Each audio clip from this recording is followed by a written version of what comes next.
Hi, I'm Peter Adamson, and you're listening to the History of Philosophy podcast, brought to you with the support of King's College London and the Leverhulme Trust, online at www.historyofphilosophy.net. Today's episode, Form and Function, Aristotle's Four Causes. If you're listening to this, you must own, or at least have access to, a computer. Maybe you're looking at it right now as you listen to this online. But if you're anything like me, there is a lot that you don't understand about your computer. For me, computers might as well be magical devices. I turn it on and it starts to glow, giving me powers I do not possess by nature, like the ability to download podcasts and to watch amusing videos about cats on YouTube. But of course, some people do understand computers, the ones who design, study, build, and repair them. These people are in a good position to answer all kinds of questions about computers. We might describe them as computer scientists. Some of them indeed describe themselves this way. The more that someone understands about computers, the more claim they would have to possess the science of computers. For all his achievements, Aristotle was of course not a computer scientist. This was a man whose prodigious accomplishments were achieved without the benefit of Wikipedia or amusing videos about cats. Actually, that may have been an advantage. But if Aristotle were shown a computer, he would agree that there must be some kind of science or knowledge for computers, what he would call the episteme of computers. For him, this would amount to being able to give causal explanations of computers and the things they can do. As we saw a couple of weeks ago, his theory of knowledge assumes that having episteme means being able to give such explanations by means of a demonstration. The goal is to understand not just that something is the case, but why something is the case. Aristotle is thus very interested in what sorts of causal accounts we can give. Is there any systematic way of dividing up the kinds of explanation that can feature in demonstrations? To put this in a less technical way, Aristotle wants to know how many different kinds of answer are there to why questions. Given the title of this episode, it's a bit late for me to leave you in suspense, so I'll just say right off that, according to Aristotle, there are four kinds of cause or explanation: material, formal, efficient, and final. These English terms are drawn not from Greek, but from Latin translations of Aristotle's Greek. For instance, efficient relates to the Latin verb efficio, which means do or bring about. Thus, the efficient cause is the one that brings something about. For instance, the carpenter who builds a table is the efficient cause of the table. Similarly, the word final relates to the Latin word for end or purpose, a final cause being a purpose or goal. Aristotle often uses less technical expressions for his four causes, as when he refers to the category of final cause as that for the sake of which. Aristotle sets out his four kinds of cause in the third chapter of the second book of the Physics. Perhaps the easiest of the four to understand is the material cause. This is just whatever something is made of. Aristotle gives the example of a statue's being made of bronze. The next kind of cause is formal. The form will be whatever gives something its definition or determination. Aristotle's example is that the form of the octave is the ratio of 2:1. What he has in mind is the strings on a stringed instrument. If you have two strings at the same tension, one of which is exactly half as long as the other, the notes they give when struck will be one octave apart. Third is the efficient cause, which brings something to be by imposing form on the matter. Aristotle provides the example of the father being the cause for his child. The final type of cause is, appropriately enough, the final type of cause. Final causes are purposes. Aristotle's example is that health is the final cause of taking a walk or of administering medicine. With all due respect to Aristotle, these examples are less helpful than they might be. In particular, it isn't so helpful when he illustrates formal cause with the example of the octave. And it would be nice to have him enumerate causes of all four types for one and the same thing. So let's try to do that using the example I started with at the beginning of this episode, a computer. If we can apply the four causes to a computer, that would testify to the perennial utility of Aristotle's scheme. Unfortunately, what I know about computers could fit onto a 1980s floppy disk, but I'll do my best. Let's warm up with the material cause, which is easy enough. The matter of a computer is whatever it is made of, like plastic and silicon. The formal cause will be the structure of the computer, roughly speaking, the way that the matter is arranged in order to yield a computer.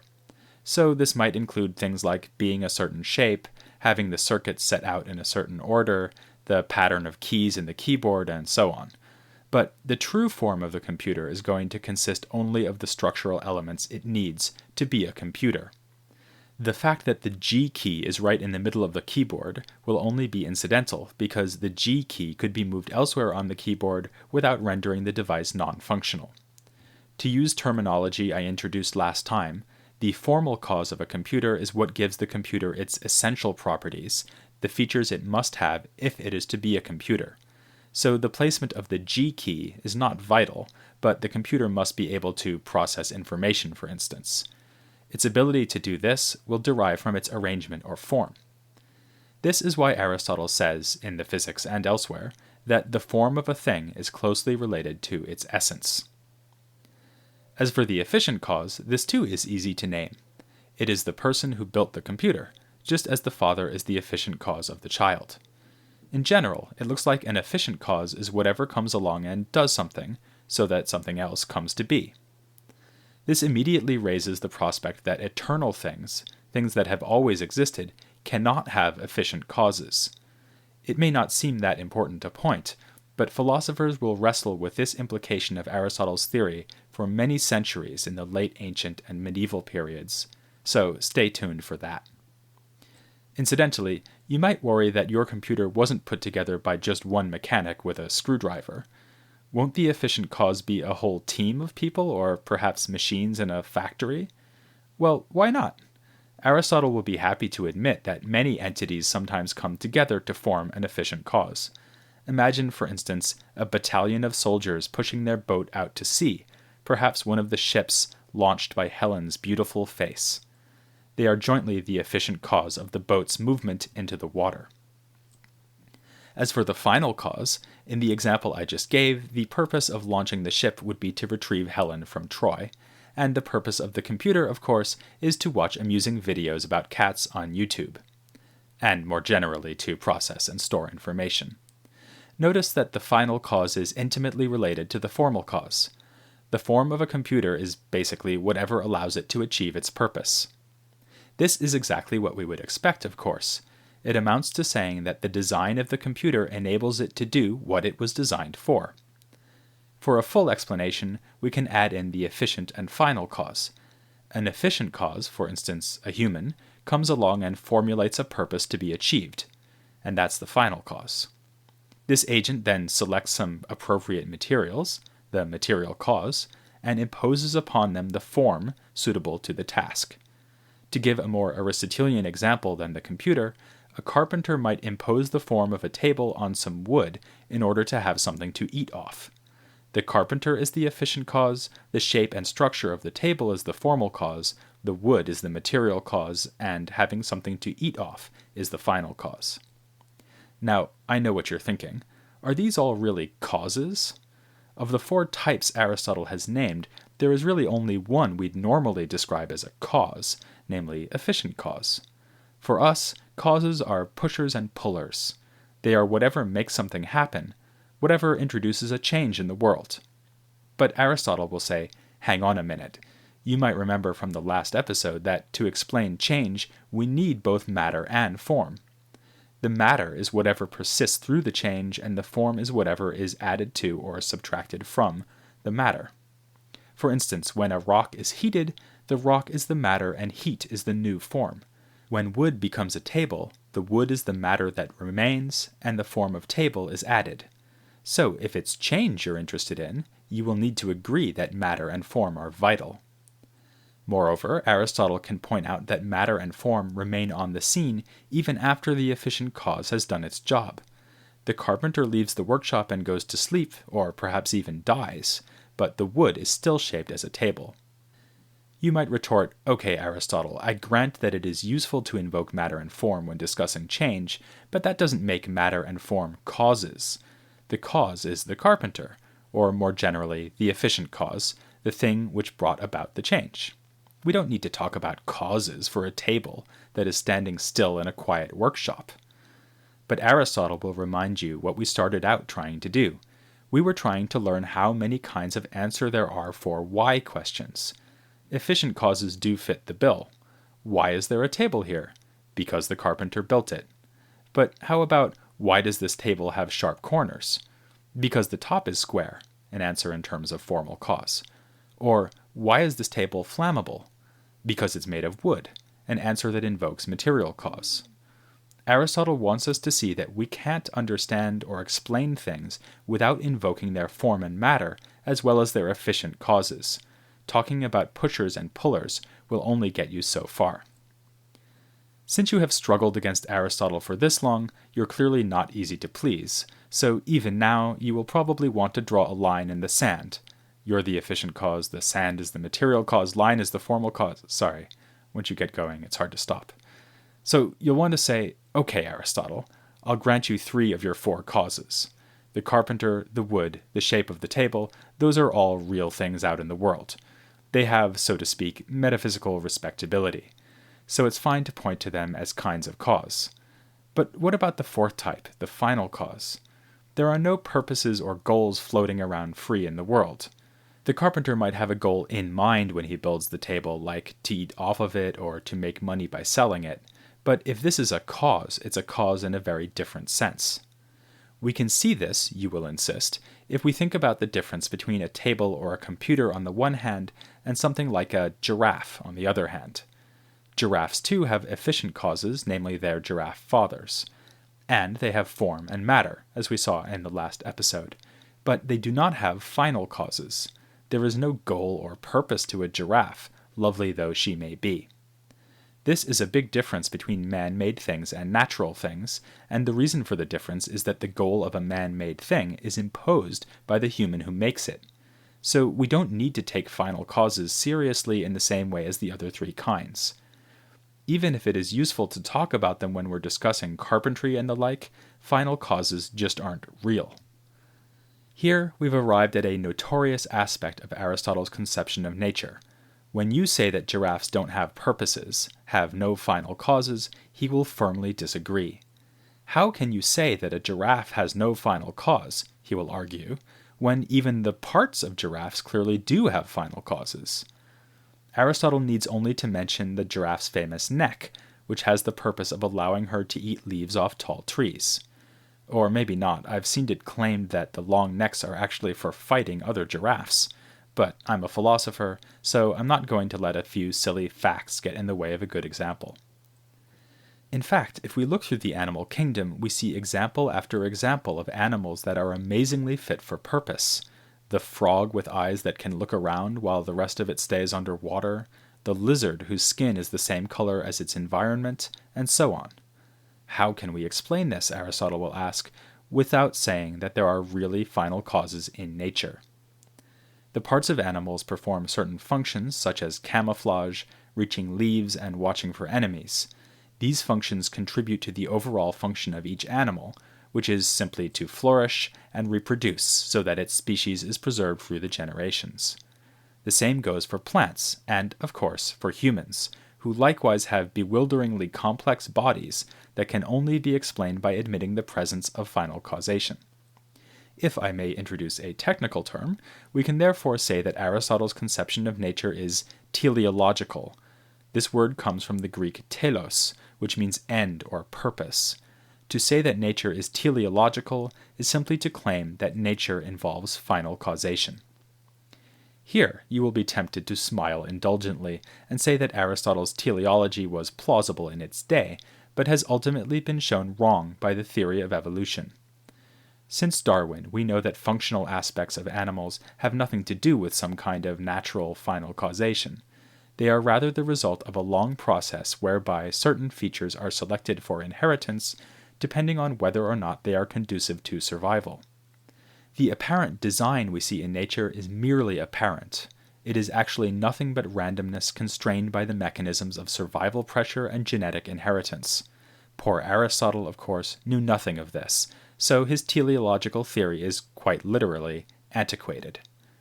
But things are a bit more complicated. Aristotle did know of an attempt to explain natural phenomena by an appeal to chance rather than teleology. This is something we've seen already in the episode on the pre-Socratic philosopher Empedocles. To remind you, Empedocles believed that separate parts of animals arose first by chance, and then came together randomly to produce whole animals, with the suitable animals managing to reproduce. No one today can read the ancient report of this theory without thinking of evolution, and, as it happens, the ancient report is found in this very same book of the Physics. Aristotle presents Empedocles' theory as a challenge to his own, so he is well aware that one could try to explain nature through randomness rather than final causation. Aristotle rejects the theory for the following reason. For Empedocles, everything in the natural world is to be explained by chance. For instance, teeth would just happen to spring up in such a way that they are suitably arranged for grinding and tearing food. But this is simply a misunderstanding of what chance is. When I say that something is a chance or lucky event, this means that it is unusual precisely because it might have been intentional but is not. Aristotle gives the example of looking for someone because I am collecting money for a feast, and then happening to run into him in the marketplace. Lucky me. I didn't go to the marketplace to find him, but I found him anyway. The result is as if intended, but not intended. Another example would be if a rock just happens to fall off a cliff at the right time to kill my enemy. Again, lucky for me. But if this is what chance or luck means, it is only intelligible against a background of things that really are intentional. What happens for the most part is that purposes are pursued and achieved, final causes do their work. Occasionally, but only occasionally, a desirable result is achieved without being pursued, without any final cause being involved, and that is what we call chance or luck. How then could everything in nature be like this, since the whole point of luck is to be exceptional, whereas nature is just what almost always happens? Aristotle's response to Empedocles is, I think, a reasonably effective one, if only because Empedocles has not spelled out the mechanisms by which random processes could yield uniform and predictable processes. At least on Aristotle's telling, Empedocles has said nothing about genetic inheritance and next to nothing about survival pressures. So, oddly, Aristotle may have the better of this particular argument, even if Empedocles was closer to being right. But once we add the machinery of modern genetics and evolutionary theory, it seems that we really can dispense with final causes. Here, some scholars still attempt a last-ditch defense of Aristotle by adopting a less metaphysically loaded reading of his teleology. On this reading, Aristotle would not insist that final causes are metaphysically real. Rather, he would say that they are required for us in making sense of nature. Whereas matter, form, and efficient causes are actually out there in the world, final causes would have a merely heuristic function. They would help us to explain what we see without being a real part of what we see. This brings us back to where we started, which was Aristotle's quest to find explanations, to answer why questions, to produce demonstrative syllogisms and hence knowledge.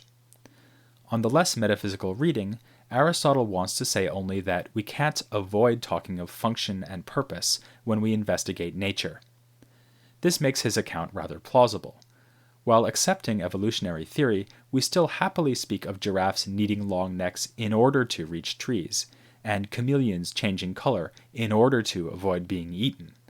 Perhaps that phrase, "in order to," simply cannot be eliminated from our scientific language, and perhaps this is all Aristotle needs, the claim that final causes would appear in proper scientific explanations. This strikes me as a clever defense of Aristotle, though I suspect that he did have a more metaphysically committed understanding of final causes. We can reserve final judgment for a few weeks, since I will be devoting a future episode to Aristotle's views about animals. But animals are only one part of the natural world around us, and Aristotle has plenty to tell us about the natural world as a whole, not least in this work we've been discussing, the Physics. Thus far, we've only scratched its surface, so naturally, you'll want to join me next time, as I take a look at Aristotle on nature and the cosmos, here on the History of Philosophy without any gaps.